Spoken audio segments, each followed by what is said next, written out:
Hey dancers and artistic athletes, Dr. Scott here.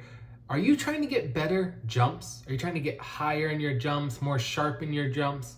Well, how are you working on that? Are you just practicing those jumps over and over again? Are you doing floor-based exercises, laying down on the ground, moving your legs? That's not gonna cut it. That is not gonna help you get higher into the air, sharper in the air. You have to train your body in the air, but not just doing the same things over and over. So in this video, I'm gonna show you 3 exercises that will definitely help improve your speed, your sharpness, and your power in your dance jumps. Before we get there though, I did a video a week ago that was kind of building the base. I'm gonna link that in the description below, but that's number 1. You can't get more and more jumping if you don't have the base foundational strength. That means your glutes are strong. You can feel them working. You have strength throughout your quads and lower legs. You have the posture control to, when you jump, not lose your back position, okay? So that's step 1. You have to have that foundational base. And then, as we start building in new jumps and new exercises to build that power and sharpness, we also need to be careful. Doing a ton of jumps, hundreds of jumps, that counts whether the exercise is outside of class or the exercises in the routines in your dance class. They can add up and they can take a toll on your body. So I want you to make sure each day you're kind of checking in. How do your legs feel? If you're starting to feel sluggish, unmotivated, really sore in your legs, and you're not moving as quickly in class, that is a good cue to pull back a little bit. It doesn't mean stop doing these. It means don't do as much. Don't do them as frequently. And here's a good thing.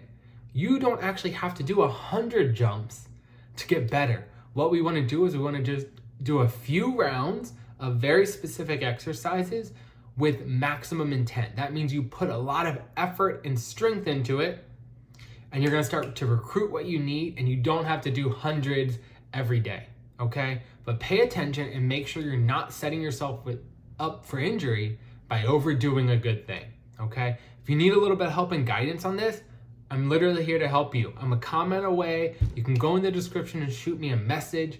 Or if you're looking for even more to help support your dance, we have a free program that you can really use in your warm-ups to help you build that base. That's going to be linked in the description below. Check it out. And now, let's move into those exercises that are step 2 in building your jumps after you have that foundation. So the first exercise we're going to work on is called POGO jumps.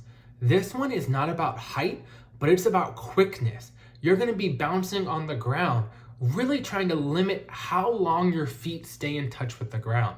So we're building reactiveness. This helps to improve the speed and efficiency that your muscles engage, okay? We call it ground reaction time, and we need those muscles to fire quickly. So when you're jumping in dance, you're getting every muscle working quickly and powerfully to make those jumps really sharp and clean, okay?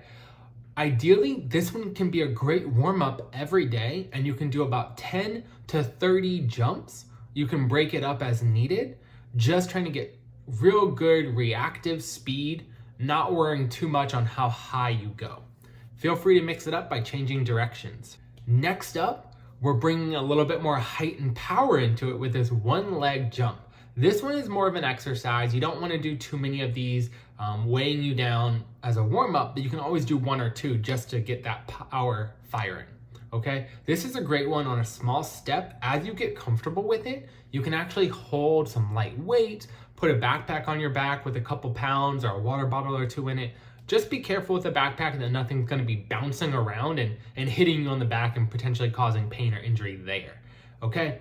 So what we're doing is we still are working on quick speed off the box so that foot comes off, and then as you bring it back down on the box, you're really trying to power quickly and get as high as you can go and a soft landing, okay? We don't need a ton here. So anywhere from just 4 to 6 at the maximum height you can go is what we're looking for. 3 to 5 rounds, 2 to 3 days a week. And I know that doesn't seem like a lot, but if you put all your focus into making those jumps count, you don't need a lot more to show improvements in your dance. All right, last one I want to show you today, we have our seated jump squat, okay? So for this one, you're sitting down on anything stable and safe. You're rocking those legs into the air, driving them down, and again, max power as high as you can go. Because we're starting from a lower position here, you don't usually need to add any kind of weight, all right? You just wanna work on, can I really push, get my legs, drive into the air, and we wanna look for, can you actually get straight from your hips, knees, ankles, so we get really high, really tall, land softly. Same thing as the step up jumps. We only need maybe 3 to 6 reps, 3 to 5 rounds, 2 to 3 days a week, and that's it. Do these exercises, give it 2 weeks, and I promise you, you're gonna notice you're feeling a little sharper in your jumps. All right, if you have any questions, send them below. I'd love to hear if you've tried these exercises, what you think of them, so please share that. And of course, if you need that free program, some other foundational building, check that description in the comments and the description below. Thanks.